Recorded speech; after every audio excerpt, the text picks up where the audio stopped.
gaseous state continue பண்றோம். இந்த gaseous stateல compressibilityக்கும் pressureக்கும் உள்ள கிராஃபை வரையறோம். compressibility factor எடுத்துக்கலாம். இங்க என்ன எடுத்துக்கிறோம்னா pressure எடுத்துக்கிறோம். இங்க pressure, இங்க compressibility factor எடுத்துக்கணும். அடுத்து compressibility factor இங்க வந்து 1.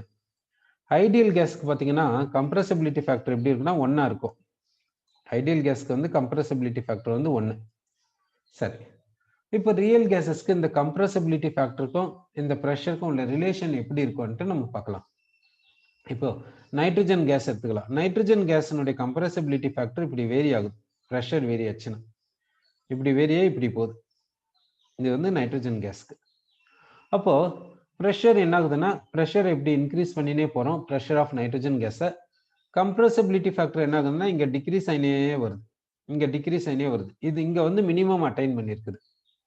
சரி, அப்படின்னா இப்போ இந்த இடத்துல இருந்து இந்த இடம் வரைக்கும் என்ன ஆகுதுன்னாக்கா பிரஷர் என்ன ஆகுது, பிரஷர் இன்க்ரீஸ் ஆகுது. compressibility factor என்ன ஆகுது, டிக்ரீஸ் ஆகுது. compressibility factor டிக்ரீஸ் ஆகுதுன்னா அட்ராக்ஷன் மேக்னிடியூட் இன்க்ரீஸ் ஆகுதுன்னு அர்த்தம். அட்ராக்ஷன் மேக்னிடியூட் இன்க்ரீஸ் ஆகுது. ஓகேவா? சரி, அட்ராக்ஷன் மேக்னிடியூட் இன்க்ரீஸ் ஆகுது அன்ட்டு நம்ம சொல்றோம். அடுத்து இந்த இடத்துல பார்க்கலாம். இப்போ இந்த இடத்துல இருந்து இந்த இடம் இருக்கும், இந்த இடம் இருக்கும். என்ன ஆகுதுன்னாக்கா இங்க வந்து பிரஷர் என்ன ஆகுதுன்னா பிரஷர் ரைஸ் ஆகுது. compressibility factor என்ன ஆகுதுன்னு இன்க்ரீஸ் ஆகுது. ஆனா இது நெகட்டிவ் டிவியேஷன்ல தான் இருக்குது. நெகட்டிவ் டிவியேஷன்ல தான் இருக்கிறதுனால யார் டாமினன்ட் ஃபேக்டர்னா அட்ராக்ஷன் தான் டாமினன்ட் ஃபேக்டர், ரிப்பல்ஷன் கிடையாது. ஆனா அந்த அட்ராக்ஷன் மேக்னிடியூட் என்ன ஆகுதுன்னா டிக்ரீஸ் ஆயின் போகுது. ஏன்னா compressibility factor ரைஸ் ஆகிறதுனால. ஓகேவா? சரி, இப்போ இங்க இருந்து இப்படி போனீங்கன்னா பிரஷர் என்ன ஆகுது, ரைஸ் ஆகுது. compressibility factor எப்படி இருக்குது, கிரேட்டர் than 1 இருக்குது. compressibility factor இன்க்ரீஸ் ஆயினே இருக்குது. compressibility factor கிரேட்டர் than 1னாவே ரிப்பல்ஷன் தான் டாமினன்ட். அப்போ இங்க ரிப்பல்ஷன் டாமினன்ட்டா இருக்குது. அப்போ என்ன ரைஸ் ஆகுதுன்னா ரிப்பல்ஷன் ரைஸ் ஆகுது. ரிப்பல்ஷன் வந்து அதிகமாகுது. compressibility factor இது போல இருக்குது. அப்ப நைட்ரஜன் கேஸினுடைய பிரஷரை ரைஸ் பண்ணா இது போல நைட்ரஜன் கேஸினுடைய அட்ராக்ஷன் மேக்னிடியூட், ரிப்பல்ஷன் மேக்னிடியூட் இதெல்லாம் சேஞ்ச் ஆகுதுன்ட்டு நம்ம சொல்றோம். அப்போ நைட்ரஜன் கேஸை லிக்விஃபை பண்ணணும்னா என்ன பண்ணணும், இந்த பிரஷருக்கு கொண்டு வாங்க. கரெக்டா இந்த பிரஷருக்கு கொண்டு வரணும், அதாவது இந்த டெம்பரேச்சர்ல.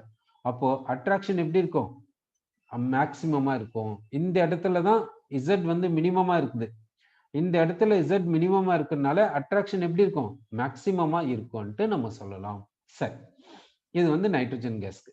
இப்போ ஆக்சிஜன் கேஸ்க்கு எப்படி இருக்கும் கிராஃப் அன்ட்டு நம்ம பார்க்கலாம். இப்போ இங்க compressibility factor எப்படி எடுத்துக்கணும், பிரஷரை எப்படி எடுத்துக்கணும். ஐடியல் கேஸ்க்கு compressibility factor கொடுக்குறோம். ஐடியல் கேஸ்க்கு compressibility factor 1. ஐடியல் கேஸ்க்கான கிராஃப் இப்படி வரைஞ்சிருக்கோம். ஐடியல் கேஸ்க்கான கிராஃப். இப்போ ஆக்சிஜன் கேஸ்க்கு நம்ம இப்போ கிராஃப் வரைய போறோம். இப்போ ஆக்சிஜன் கேஸ்க்கு பாத்தீங்கன்னா கிராஃப் எப்படி இருக்குதுன்னா இப்படி இருக்கு. ஆக்சிஜன் கேஸ்க்கு இப்படி இருக்கு. அப்படின்னா நைட்ரஜன் கேஸ்க்கு கிராஃப் எப்படி இருந்துச்சு அதே மாதிரி தான் ஆக்சிஜன் கேஸ்க்கு வந்திருக்குது. நெகட்டிவ் டிவியேஷன் அப்புறம் பாசிட்டிவ் டிவியேஷன் வந்திருக்குதுன்ட்டு சொல்றோம். இப்போ நைட்ரஜன் கேஸோட இதை கம்பேர் பண்ணலாம். நைட்ரஜன் கேஸோட கம்பேர் பண்ண போறோம்.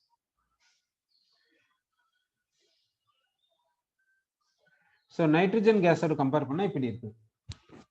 அப்படின்னா யாருக்கு நெகட்டிவ் டிவியேஷன் அதிகம்னா ஆக்சிஜன் கேஸுக்கு தான் நெகட்டிவ் டிவியேஷன் அதிகமா இருக்குது நைட்ரஜன் கேஸை விட.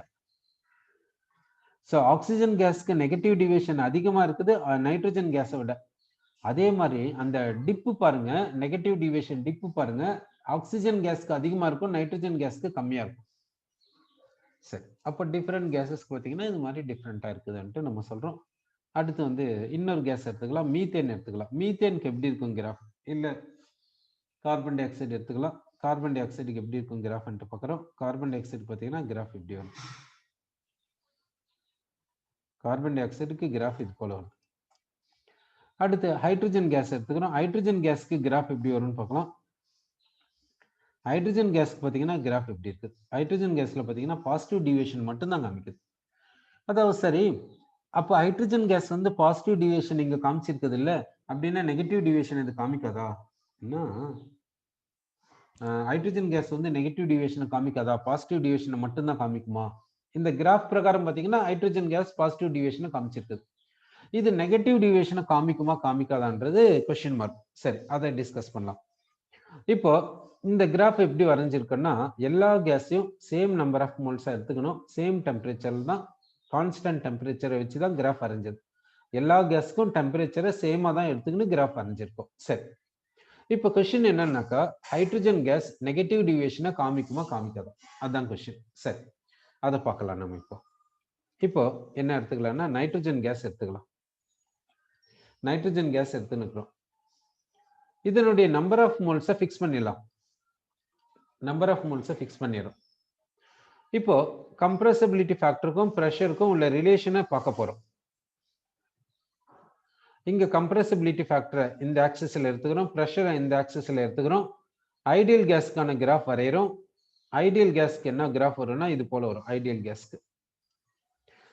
கேஸ்க்கு கிராஃப் இப்படி வருது. இப்போ நைட்ரஜன் கேஸினுடைய கிராஃப் பார்க்கலாம். நைட்ரஜன் கேஸ்க்கு கிராஃப் எப்படி வரும்னு பார்க்க போறோம். நைட்ரஜன் கேஸ்க்கு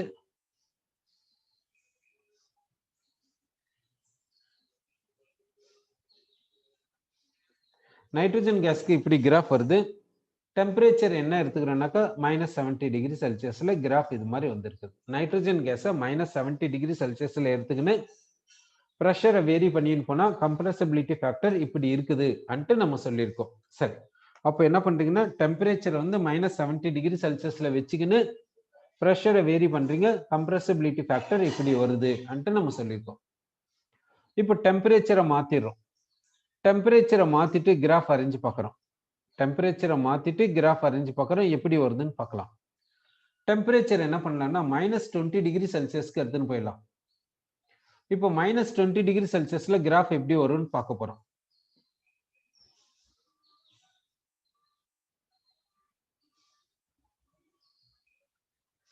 -20 டிகிரி செல்சியஸ்ல பாத்தீங்கன்னா கிராஃப் இப்படி இருக்கு.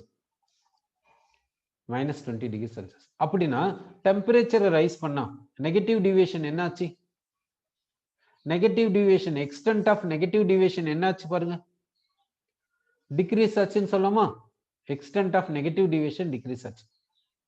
சரி, இந்த இடத்துல பாத்தீங்கன்னா யாருக்கு பாசிட்டிவ் டிவியேஷன் அதிகம்னு பாருங்க. இந்த இடத்துல பாசிட்டிவ் டிவியேஷன் யாருக்கு அதிகம்னா -20 டிகிரி செல்சியஸ்ல பாசிட்டிவ் டிவியேஷன் அதிகம். ஆனா இந்த இடத்துல -70 டிகிரி செல்சியஸ்க்கு பாசிட்டிவ் டிவியேஷன் அதிகம். சரி, அப்போ இன்னும் டெம்பரேச்சரை ரைஸ் பண்ணலாம். இப்போ டெம்பரேச்சரை ரைஸ் பண்ணா நெகட்டிவ் டிவியேஷனுடைய எக்ஸ்டென்ட் என்ன ஆகுது? டிக்ரீஸ் ஆகுது. சரி, இப்போ டெம்பரேச்சரை ரைஸ் பண்ணினே போறோம். நெகட்டிவ் டிவியேஷனுடைய எக்ஸ்டென்ட் என்ன ஆகுதுன்னா டிக்ரீஸ் ஆயினே போகுது. நெகட்டிவ் டிவியேஷனுடைய எக்ஸ்டென்ட் வந்து டிக்ரீஸ் ஆயினே போகுது. சரி, ஒரு பர்டிகுலர் டெம்பரேச்சர்ல என்ன ஆகுதுன்னா இந்த நைட்ரஜன் கேஸ் என்ன ஆகுதுன்னா கம்ப்ரஸபிலிட்டி ஃபேக்டர் 1 இருக்குது. இப்படி 1 வந்து அப்புறமே என்ன ஆகுதுன்னு இப்படி ஆயிருது. எந்த டெம்பரேச்சர்லன்னா 20 டிகிரி செல்சியஸ்ல இப்படி வருது பாருங்க. -70 டிகிரி செல்சியஸ்ல எப்படி இருந்துச்சு? நிறைய நெகட்டிவ் டிவியேஷன் இருந்துச்சு. -20 டிகிரி செல்சியஸ் போகும்போது நெகட்டிவ் டிவியேஷன் குறைஞ்சிச்சு. அப்படின்னா டெம்பரேச்சரை ரைஸ் பண்ணினே போனா நெகட்டிவ் டிவியேஷன் குறைஞ்சினே வருது, டிக்ரீஸ் ஆயினே வருது. அப்போ ஒரு பர்டிகுலர் டெம்பரேச்சர்ல கம்ப்ரஸபிலிட்டி ஃபேக்டர் 1 இருக்கலாம் இல்ல, அதுதான் இது. அப்போ இந்த 20 டிகிரி செல்சியஸ்ல நைட்ரஜன் கேஸ்க்கு கம்ப்ரஸபிலிட்டி ஃபேக்டர் எப்படி இருக்குது? 1 இருக்குது. எந்த ப்ரெஷர்ல? இந்த ப்ரெஷர் வரைக்கும் கம்ப்ரஸபிலிட்டி ஃபேக்டர் 1 இருக்குது. இந்த ப்ரெஷரை தாண்டினா, கிராஸ் பண்ணிட்டா என்ன ஆகுதுன்னா கம்ப்ரஸபிலிட்டி ஃபேக்டர் 1 விட அதிகமாயிடுச்சு, பாசிட்டிவ் டிவியேஷன் போயிடுச்சு. அப்போ இந்த டெம்பரேச்சர்ல, இந்த ப்ரெஷர் ரேஞ்சில் ஓகே, இந்த டெம்பரேச்சர்ல இந்த ப்ரெஷர் ரேஞ்சில் நைட்ரஜன் கேஸ்க்கு ஐடியல் பிஹேவியர் இருக்குது. என்ன? Compressibility factor 1. அதனால இந்த டெம்பரேச்சர் என்னன்னு சொல்றோம்னா பாயில்ஸ் டெம்பரேச்சர் சொல்றோம். அப்போ பாயில்ஸ் டெம்பரேச்சர்னா அந்த டெம்பரேச்சர்ல ஒரு பர்டிகுலர் ப்ரெஷர் ரேஞ்சில் கம்ப்ரஸபிலிட்டி ஃபேக்டர் 1 இருக்கும் சொல்றோம். சரி, இன்னும் டெம்பரேச்சரை ரைஸ் பண்ணலாம். இன்னும் டெம்பரேச்சரை ரைஸ் பண்ணீங்கன்னா என்ன ஆகும் யோசிச்சு பாருங்க. இன்னும் டெம்பரேச்சரை ரைஸ் பண்ணீங்கன்னா கம்ப்ரசிபிலிட்டி ஃபேக்டர் என்ன ஆகும்? கிரேட்டர் தென் 1 தானே இருக்கும். ஸோ அப்போ எப்படி வருதுன்னா கிராஃப் இது போல வரும். ஓகே, இது எந்த டெம்பரேச்சர்லன்னா 50 டிகிரி செல்சியஸ்ல இப்படி இருக்குது. அப்போ நைட்ரஜன் கேஸ் பாருங்க 50 டிகிரி செல்சியஸ்ல பாசிட்டிவ் டிவியேஷனை மட்டும் தான் காமிக்குது. இப்போ சொல்லுங்க, இப்போ இந்த கிராஃப்ல நம்ம என்ன சொல்லியிருக்கோம்னா, இந்த கிராஃப்ல ஹைட்ரஜன் கேஸ்க்கு இந்த ஹைட்ரஜன் கேஸ்க்கு என்ன கிராஃப் கொடுத்துருக்கோம்னா ஒன்லி பாசிட்டிவ் டிவியேஷன் கொடுத்துருக்கோம். ஹைட்ரஜன் கேஸ்க்கு வந்து ஒன்லி பாசிட்டிவ் டிவியேஷன் கொடுத்துருக்கோம். இது நெகட்டிவ் டிவியேஷனை காமிக்குமா காமிக்காதான்னு கேட்டோம். இப்போ சொல்லுங்க, நெகட்டிவ் டிவியேஷனை காமிக்குமா காமிக்காதா? காமிக்கும். நெகட்டிவ் டிவியேஷன் கொடுக்கும். டெம்பரேச்சரை மாத்தினீங்கன்னா நெகட்டிவ் டிவியேஷன் கொடுக்கும். சரியா? ஓகே, இப்போ கம்ப்ரசிபிலிட்டி ஃபேக்டருக்கும் ப்ரெஷருக்கும் உள்ள ரிலேஷனை நம்ம பார்த்துருக்கோம். இதுல இருந்து நமக்கு என்ன தெரியுதுன்னா, அது எல்லா கேஸஸும் எல்லா கண்டிஷன்ஸ்லயும் ஐடியல் பிஹேவியரா இருக்காது, ஐடியல் கேஸா இருக்காதுன்னு தெரியுது. எல்லா கேஸஸும் எல்லா கண்டிஷன்ஸ்லயும் ஐடியல் கேஸா பிஹேவ் பண்ணாது. இப்போ ஒரு கேஸ் எடுத்துக்கிட்டீங்கன்னா அது பர்டிகுலர் கண்டிஷன்ல ஐடியல் கேஸா பிஹேவ் பண்ணுது. மற்ற கண்டிஷன்ஸ்ல எல்லாம் பாத்தீங்கன்னா ஐடியல் கேஸா பிஹேவ் பண்றது இல்லை. சரி, அப்போ இந்த ஐடியல் கேஸ் ஈக்குவேஷனை எல்லா கேஸஸ்க்கும் எல்லா கண்டிஷன்லயும் சப்ஸ்டிடியூட் பண்ண முடியாது. அப்ப ஐடியல் கேஸ் ஈக்குவேஷனை இந்த ஐடியல் கேஸ் ஈக்குவேஷனை எல்லா கேஸஸ்க்கும் எல்லா கண்டிஷன்லயும் கன்சிடர் பண்ண முடியாது, சப்ஸ்டிடியூட் பண்ண முடியாது. அப்போ இந்த கேஸ் ஈக்குவேஷன்ல இந்த ஐடியல் கேஸ் ஈக்குவேஷன்ல சில கரெக்ஷன்ஸ் சம் கரெக்ஷன்ஸை பண்ணா நம்ம ஈக்குவேஷனை இந்த கேஸஸ் ஈக்குவேஷனை எல்லா கேஸஸ்க்கும் எல்லா கண்டிஷன்லயும் சப்ஸ்டிடியூட் பண்ண முடியும். அதுக்காக நிறைய ஈக்குவேஷன்ஸை இன்ட்ரோடியூஸ் பண்ணாங்க. இதுல கரெக்ஷனை பண்ணி இதுல கரெக்ஷன்ஸை செஞ்சு நிறைய ஈக்குவேஷன்ஸை இன்ட்ரோடியூஸ் பண்ணாங்க. அதுல ஒண்ணு என்னன்னா வேண்டர்வால்ஸ் ஈக்குவேஷன். அந்த வேண்டர்வால்ஸ் ஈக்குவேஷனை நம்ம எப்படி டெரைவ் பண்றது அன்ட்டு நம்ம பார்க்க போறோம். ஓகே, அந்த வேண்டர்வால்ஸ் ஈக்குவேஷன்ல இங்க என்னென்ன கரெக்ஷன் பண்ணாங்க, இங்க என்னென்ன கரெக்ஷன் பண்ணாங்க அன்றதையும் பார்க்கலாம். சரி, இப்போ ஃபர்ஸ்ட் பி எடுத்துக்கலாம். இந்த பி என்றது என்னன்னா ஐடியல் பிரஷர். இந்த இது வந்து ஐடியல் கேஸ் ஈக்குவேஷன். இந்த பி என்றது ஐடியல் பிரஷர் என்று சொல்றோம். இதனுடைய மீனிங் என்ன அன்ட்டு பாத்தீங்கன்னாக்கா, இங்க வந்து இந்த ஐடியல் கேஸ் வந்து பிரஷர் எக்ஸர்ட் பண்ணுது. ஐடியல் கேஸ் எக்ஸர்ட் பண்ணக்கூடிய பிரஷர் தான் இது. ஐடியல் கேஸ்னாவே மாலிகுல்ஸ்க்கு இடையில இன்ட்ராக்ஷன் கிடையாது. மாலிகுல்ஸ்க்கு இடையில இன்ட்ராக்ஷன் கிடையாது. ஐடியல் கேஸ் எக்ஸர்ட் பண்ணக்கூடிய பிரஷர் தான் இந்த ஐடியல் பிரஷர்னு சொல்றோம். ஐடியல் கேஸ்னாவே அந்த மாலிகுல்ஸ்க்கு இடையில இன்ட்ராக்ஷன் இருக்காது. சரி, அப்போ ரியல் கேஸ் எடுத்துக்கலாம். ரியல் கேஸ்னா பிராக்டிக்கலா கிடைக்கக்கூடிய கேஸ்.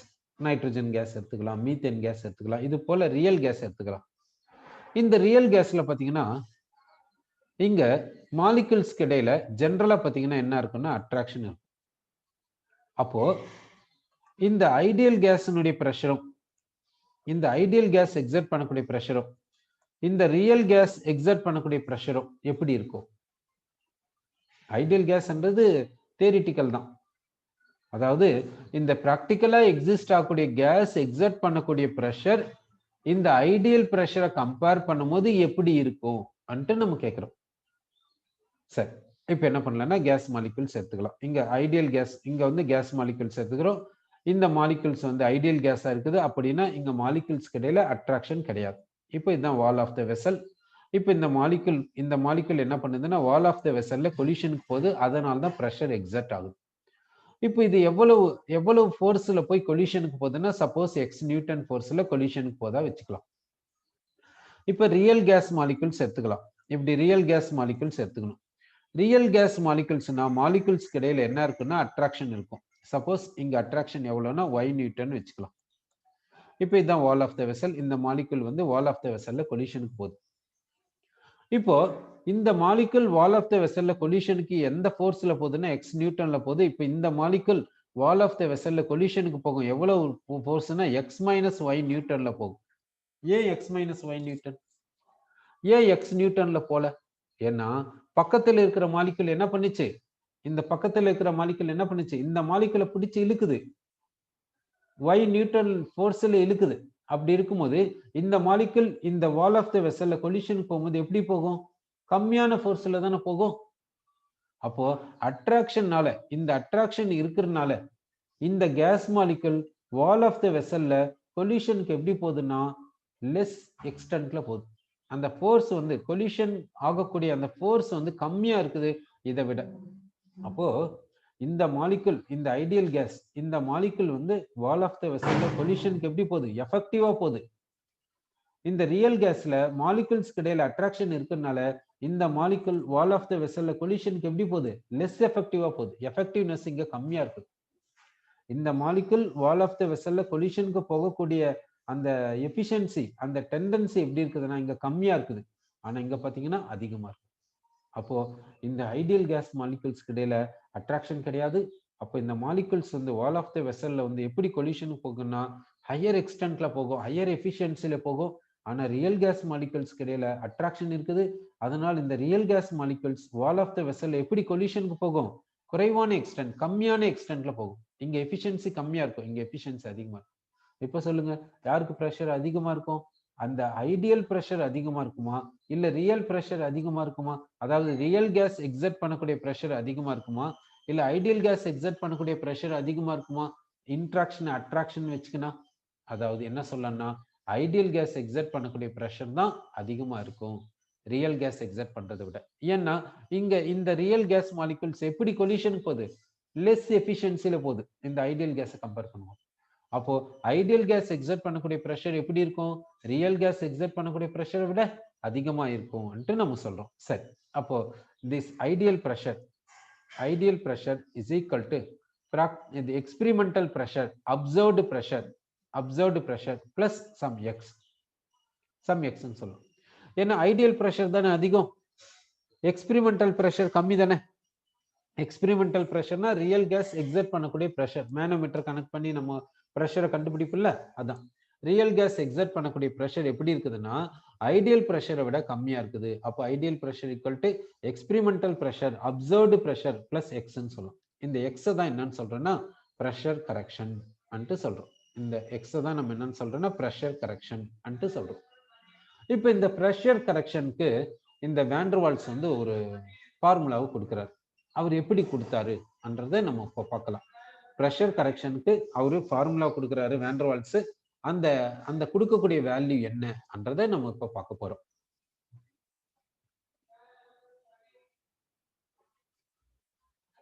இப்ப கேஸ் மாலிகுல்ஸ் எடுத்துக்கிறோம். இது மாதிரி இந்த கேஸ் மாலிகுல்ஸ் என்ன பண்ணுதுன்னா இந்த வால் ஆஃப் த வெசல்ல கொலிஷனுக்கு போகுது. இப்போ எந்த molecules wall of the vessel கொலிஷனுக்கு போகுதுன்னா இந்த மாலிகுல்ஸ் வால் ஆஃப் த வெசலுக்கு கொலிஷன் போகுது. இப்போ இந்த பிரஷர் கரெக்ஷன் எதை டிபெண்ட் பண்ணுன்னா இந்த மாலிகுல்ஸ்னுடைய கான்சென்ட்ரேஷனை டிபெண்ட் பண்ணும். அதாவது concentration of molecules which go for collision on wall of the vessel அதை டிபெண்ட் பண்ணுன்றார். ஓகேவா? சரி, அப்போ கான்சென்ட்ரேஷன்னா n/v. n-ன்றது நம்பர் ஆஃப் மோல்ஸ், v-ன்றது வால்யூம்.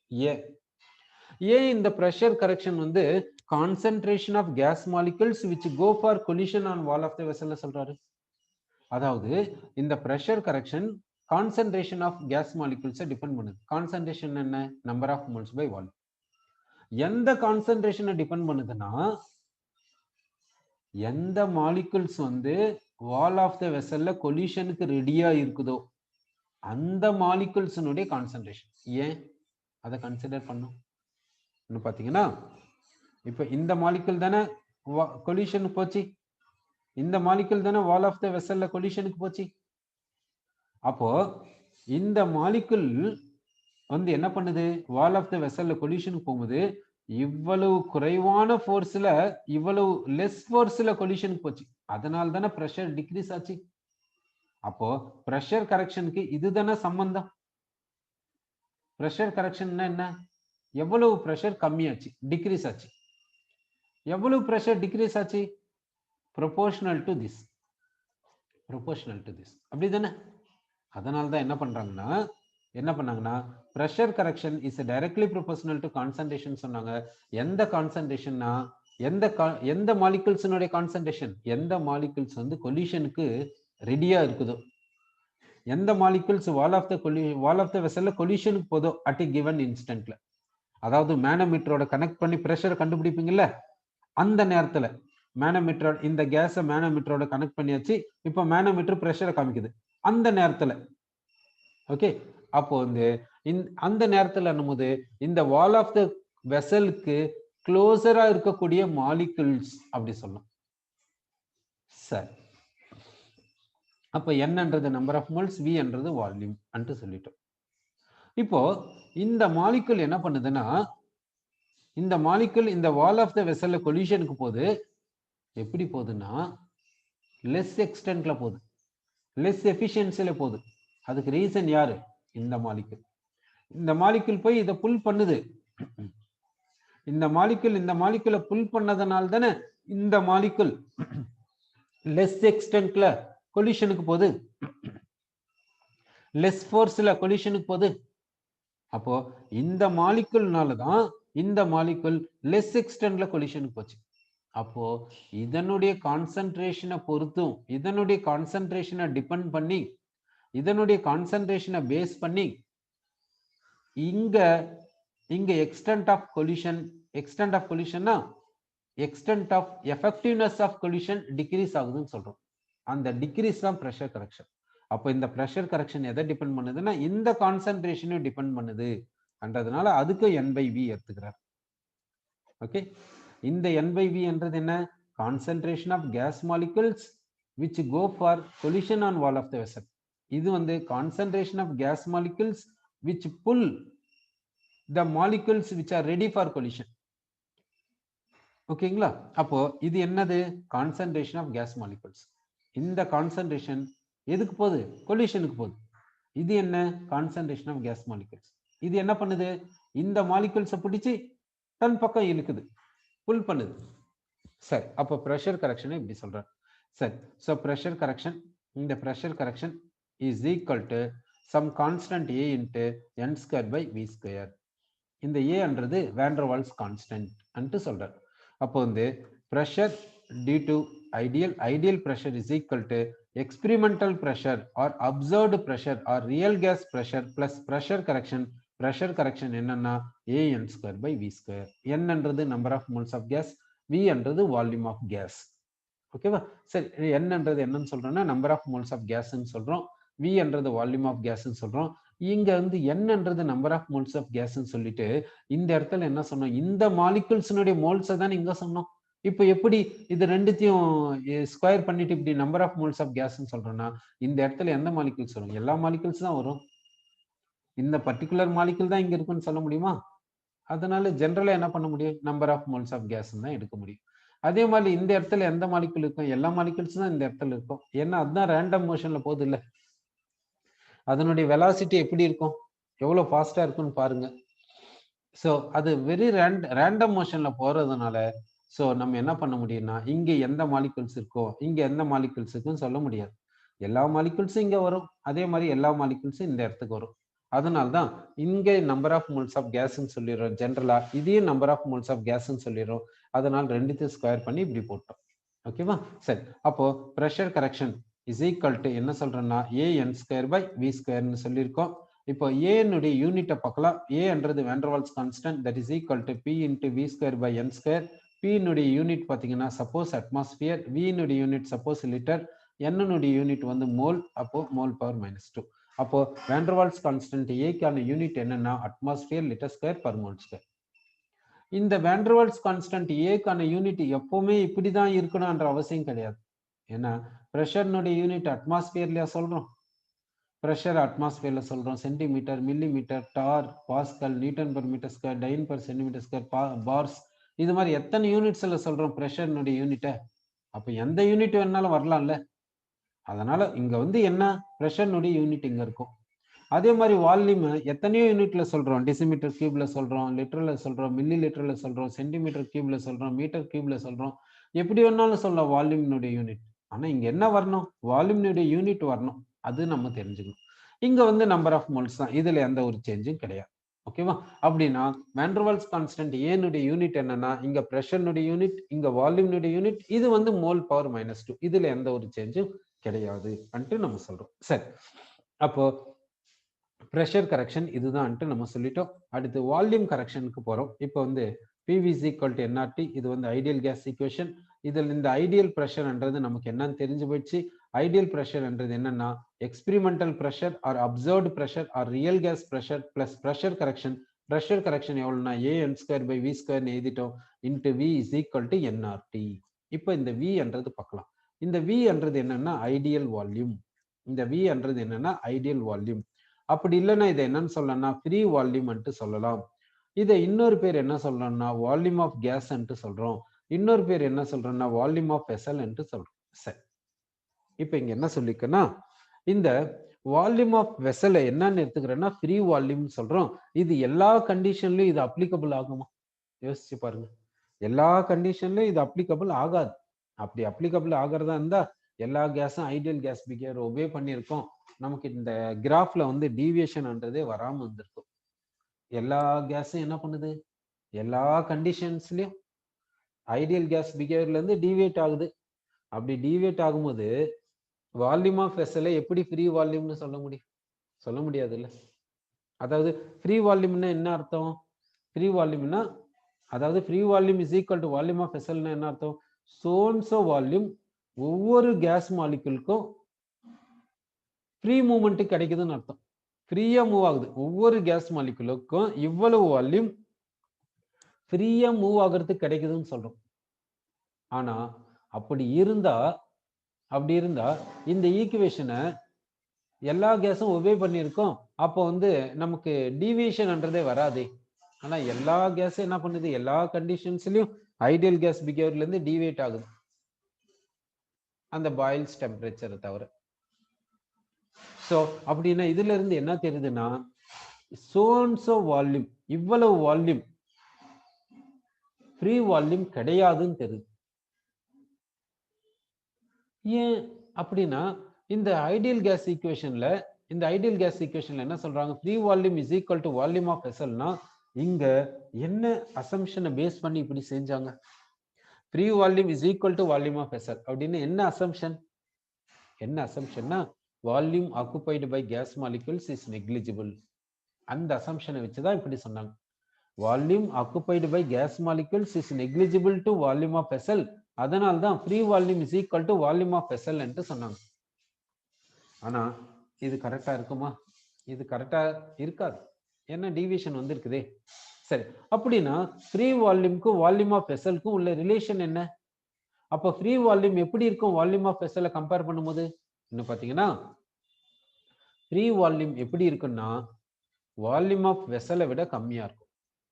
வால்யூம் ஆஃப் வெசலை விட கம்மியா இருக்கும். ஏன்? கேஸ் மாலிகுல்ஸ்க்கு வால்யூம் இருக்குமா இல்லையா? கேஸ் மாலிகுல்ஸ் ஹாட் ஸ்பியர் தானே, அது கம்ப்ரஸ் ஆகாது இல்ல, எக்ஸ்பென்ஷன் போகாது இல்ல. கேஸ் தான் கம்ப்ரெஷனுக்கு போகும், எக்ஸ்பென்ஷன் போகும். ஆனா கேஸ் மாலிகுல் கம்ப்ரெஷனுக்கு போகாது, எக்ஸ்பென்ஷனுக்கு போகாது. அது வந்து ஹாட் ஸ்பியர். அப்போ ஃப்ரீ வால்யூம் வந்து வால்யூம் ஆஃப் வெசலை விட எப்படி இருக்கும்? கம்மியா தான் இருக்கும். ஏன்னா கேஸ் மாலிகுல்ஸும் சர்டைன் வால்யூம் ஆக்குபை பண்ணுது இல்ல. சரி, அப்போ ஃப்ரீ வால்யூம் அதாவது ஐடியல் வால்யூம், இந்த ஐடியல் வால்யூம் எப்படி இருக்குன்னா வால்யூம் ஆஃப் வெசலை விட கம்மியா இருக்கும்ட்டு நம்ம சொல்றோம். வால்யூம் ஆஃப் வெசலை விட கம்மியா இருக்கும்ட்டு நம்ம சொல்றோம். So ideal volume is equal to volume of vessel minus some y.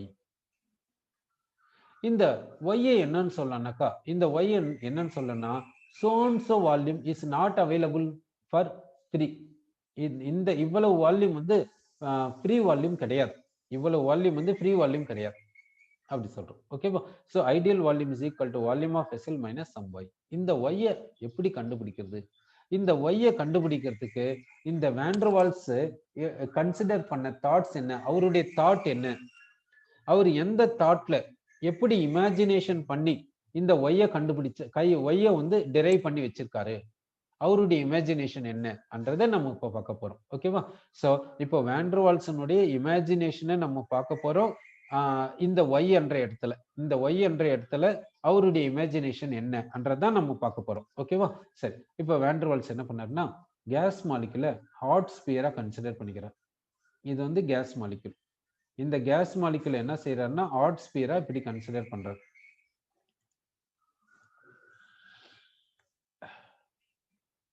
Case மாலிகுலை இப்படி ஒரு ஹாட் ஸ்பியரா இப்படி கன்சிடர் பண்ணிக்கிறாரு. கேஸ் மாலிகுலுக்கு ரேடியஸ் இருக்குல்ல.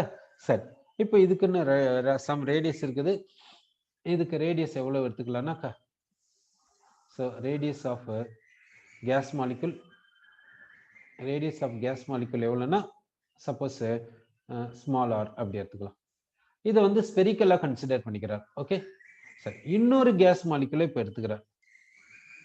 இன்னொரு கேஸ் மாலிகுல் வந்து இந்த கேஸ் மாலிகுலோட ஜஸ்ட் கான்டாக்ட்ல இருக்கிறதா கன்சிடர் பண்ணிக்கிறார். ஜஸ்ட் கான்டாக்ட்ல இருக்கிறதா கன்சிடர் பண்ணிக்கிறார். இதுக்கும் எவ்வளவு ரேடியஸ்னா ஆர், அதாவது சேம் கேஸ் எடுத்துக்கோங்க. அப்போ எல்லா கேஸுக்கும் கேஸ் மாலிகுல்ஸையும் ஹாட் ஸ்பியரா கன்சிடர் பண்ணிக்கிறோம். எல்லா கேஸ் மாலிகுலுக்கும் ரேடியஸ் சேமா இருக்கிறதா எடுத்துக்கலாம். ஓகே, சப்போஸ் நைட்ரஜன் கேஸ்ன்னு எடுத்துக்கிட்டீங்கன்னா எல்லா கேஸ் மாலிகுலுக்கும் ரேடியஸ் சேமா இருக்குன்னு சொல்றதுல என்ன மிஸ்டேக் இருக்குது? சரி, எடுத்துக்கலாம். சரி, அப்போ எல்லா கேஸ் மாலிகுலுக்கும் ரேடியஸ் சேமா இருக்குதுன்னு வச்சுக்கணும். இப்போ வந்து 2 கேஸ் மாலிகுல்ஸ் வந்து இப்படி ஜஸ்ட் இன் கான்டாக்ட்ல இருக்குது. அப்படி இருக்கும்போது என்ன நடக்குதுன்னா, இப்ப பாருங்க. இப்போ நான் வந்து என்ன பண்றேன்னா, இப்படி ஒரு ஸ்பியரை வரையப்படுறேன். இந்த 2 மாலிகுல்ஸை வச்சு நான் ஒரு ஸ்பியரை வரைகிறேன். இந்த 2 மாலிகுல்ஸை வச்சு ஒரு ஸ்பியரை வரைஞ்சிருக்கேன். ஓகே, அப்படின்னா இந்த 2 மாலிகுல்ஸும் இந்த ப்ளூ கலர் ஸ்பியர்ல அப்படியே இருக்குது. இந்த 2 மாலிகுல்ஸ், இந்த ரெட்டும் இந்த பிளாக்கும் கான்டாக்ட்ல இருக்குது. இந்த 2 மாலிகுல்ஸை வச்சு இன்னொரு ஸ்பியரை நான் வரைஞ்சிருக்கேன். இந்த ப்ளூ கலர் ஸ்பியரை வரைஞ்சிருக்கேன். இப்போ இந்த ப்ளூ கலர் ஸ்பியருக்கு ரேடியஸ் என்னன்னு பாத்தீங்கன்னா, இந்த ப்ளூ கலர் ஸ்பியருக்கு ரேடியஸ் என்னன்னு பாத்தீங்கன்னா, capital R is equal to 2r சொல்லலாம். இந்த மாலிகுலுடைய ரேடியஸை டபுள் பண்ணீங்கன்னா இந்த ப்ளூ கலர் ஸ்பியர்னுடைய ரேடியஸ் கிடைக்கும். சரியா? இப்போ என்ன பண்ணலாம்னா, இப்போ ஒரு தேர்ட் கேசியஸ் மாலிகுல் எடுத்துக்கோங்க. இப்போ இந்த தேர்ட் கேசியஸ் மாலிகுலால இந்த ப்ளூ கலர் ஸ்பியர்ல ஃப்ரீயா மூவ் ஆயிட்டு வர முடியுமா? அது சொல்லுங்க. இப்போ தேர்ட் கேசியஸ் மாலிகுல் எடுத்துக்கினீங்க. இந்த தேர்ட் கேசியஸ் மாலிகுலால இந்த ப்ளூ கலர் ஸ்பியருக்குள்ள ஃப்ரீயா போயிட்டு வர முடியுமா? முடியாது. இந்த தேர்ட் மாலிகுல் வந்து கம்ப்ளீட்டா ஃப்ரீயா இந்த ப்ளூ கலர் ஸ்பியருக்குள்ள கம்ப்ளீட்டா போயிட்டு வெளியே வர முடியுமா? கண்டிப்பா முடியாது. அப்படின்னா இந்த தேர்ட் கேஸ் மாலிகுலுக்கு இந்த 2 மாலிகுல்ஸ்னால எவ்வளவு வால்யூம் ஃப்ரீயா மூவ் ஆகிறதுக்கு கிடைக்கல என்ன பாத்தீங்கன்னா, என்ன சொல்லனா 4/3 πr³ அப்படி சொல்லும். இந்த தேர்ட் மாலிகுலுக்கு இந்த 2 மாலிகுல்ஸ்னால ஃப்ரீயா மூவ் ஆகிறதுக்கு எவ்வளவு வால்யூம் கிடைக்கலன்னா 4/3 πr³ கிடைக்கல. சரி, அப்படின்னா இந்த 4/3 π கேபிட்டல் ஆர் என்ற இடத்துல 2 into small R called radius of gas molecule என்று சொல்றோம். இதை சப்ஸ்டியூட் பண்றோம், இதை சிம்பிளிஃபை பண்றோம். 8 into 4/3 πr³ இப்படி வருது. ஸோ அப்படின்னா என்ன சொல்லனா, 8 into 4/3 πr³ volume of gas molecule என்று சொல்லலாம். இப்ப நல்லா பார்த்துக்கோங்க. இந்த 2 மாலிகுல்ஸ்னால அதர் மாலிகுல்ஸ்க்கு இவ்வளவு வால்யூம் ஃப்ரீ மூவ்மெண்ட்டுக்கு கிடைக்கல. ஓகேவா? மறுபடியும் சொல்ற பாருங்க. இந்த 2 மாலிகுல்ஸ்னால அதர் கேசியஸ் மாலிகுல்ஸ்க்கு இவ்வளவு வால்யூம் ஃப்ரீ மூவ்மெண்ட் கிடைக்கல. அதனால ஒவ்வொரு மாலிகுல்னாலையும் எவ்வளவு வால்யூம் அதர் கேஸ் மாலிகுல்ஸ்க்கு ஃப்ரீ மூவ்மெண்ட் கிடைக்காதுன்னா 4 into volume of molecule which is called effective volume. அப்போ ஒவ்வொரு கேஸ் மாலிகுல்னாலையும் அதர் மாலிகுல்ஸ்க்கு இவ்வளவு வால்யூம் ஃப்ரீ மூவ்மெண்ட்டுக்கு கிடைக்காது. இது வந்து எஃபெக்டிவ் வால்யூம். ஓகேவா? அப்போ இப்போ வந்து இந்த கேஸ் மாலிகுல்னால, இந்த A என்ற கேஸ் மாலிகுல்னால எவ்வளவு வால்யூம் அதர் கேஸ் மாலிகுல்ஸ்க்கு ஃப்ரீ மூவ்மெண்ட் கிடைக்காதுன்னா இவ்வளவு அன்ட்டு வான் டெர் வால்ஸினுடைய தாட் இதன் பிரகாரம், இந்த டெரிவேஷன் பிரகாரம். சரி, ஒரு மாலிகுல்னால அதர் மாலிகுல்ஸ்க்கு இவ்வளவு வால்யூம் ஃப்ரீ மூவ்மெண்ட் கிடைக்கல. இப்போ அவகேட்ரோ நம்பர் ஆஃப் மாலிகுல்ஸ் எடுத்துக்கலாம். 1 மோல் ஆஃப் மாலிகுல்ஸ் எடுத்துக்கலாம். 1 மோல் ஆஃப் மாலிகுல்ஸ்னால எவ்வளவு வால்யூம் அதர் மாலிகுல்ஸ்க்கு ஃப்ரீ மூவ்மெண்ட் கிடைக்கலன்னா இதை 1 மோலால மல்டிப்ளை பண்ணிடலாம். 1 மோல்னா அது எவ்வளவுனா அவகேட்ரோ நம்பர். அவகேட்ரோ நம்பரால இதை மல்டிப்ளை பண்ணிட்டேன். ஸோ இது என்னன்னு சொல்றேன்னா 1 மோல் ஆஃப் கேஸ் மாலிகுல்ஸ்னால அதர் மாலிகுல்ஸ்க்கு இவ்வளவு வால்யூம் ஃப்ரீ மூவ்மெண்ட்டுக்கு கிடைக்கல. இதை தான் என்னன்னு சொல்றேன்னா எக்ஸ்க்ளூடட் வால்யூம். எக்ஸ்க்ளூடட் வால்யூம் அதாவது பி வான் டெர் வால்ஸ் கான்ஸ்டன்ட் பி என்று சொல்றோம். எக்ஸ்க்ளூடட் வால்யூம் இதை வந்து பி என்று சிம்பிள் கொடுக்குறோம். இதை வான் டெர் வால்ஸ் கான்ஸ்டன்ட் சொல்றோம். It is equal to this. சரி, அப்போ 1 மோல் ஆஃப் மாலிகுல்ஸ்னால இவ்வளவு வால்யூம் அதர் மாலிகுல்ஸ்க்கு ஃப்ரீ மூவ்மெண்ட் கிடைக்கல அப்படின்னா நம்ம கேஸ் எவ்வளவு எடுத்துக்கணும்? ஜெனரலா n மோல்ஸ் எடுத்துக்கணும். n மோல்ஸ் எடுத்துக்கினா எவ்வளவு வால்யூம் ஃப்ரீ மூவ்மெண்ட் கிடைக்காது? இவ்வளவு வால்யூம் ஃப்ரீ மூவ்மெண்ட் கிடைக்காது. இது 1 மோலுக்கு. அப்ப n மோல்ஸ்னா nb தானே. அப்ப இவ்வளவு வால்யூம் ஃப்ரீ மூவ்மெண்ட் கிடைக்காது. இதை தான் என்னன்னு சொல்றேன்னா excluded volume for n moles of gas. n moles of gas. அப்போ n மோல்ஸ் ஆஃப் கேஸ் எடுத்தீங்கன்னா எவ்வளவு வால்யூம் ஃப்ரீ மூவ்மெண்ட் கிடைக்காதுன்னா இதுதான். அதாவது இவ்வளவு வால்யூம் ஃப்ரீ வால்யூம் கிடையாது. அப்போ n மோல்ஸ் ஆஃப் கேஸ் எடுத்துக்கிட்டீங்கன்னா இவ்வளவு வால்யூம் ஃப்ரீ வால்யூம்னு சொல்லக்கூடாது. சரி, இப்போ என்ன பண்ணலாம்னா இப்போ ideal volume is equal to volume of vessel minus so and so. இது என்னன்னு சொல்றோம்? இது ஃப்ரீ வால்யூம். இவ்வளவு வால்யூம் ஃப்ரீ வால்யூம் கிடையாது. இதை எக்ஸ்க்ளூடட் வால்யூம்னு சொல்லணும். ஓகேவா?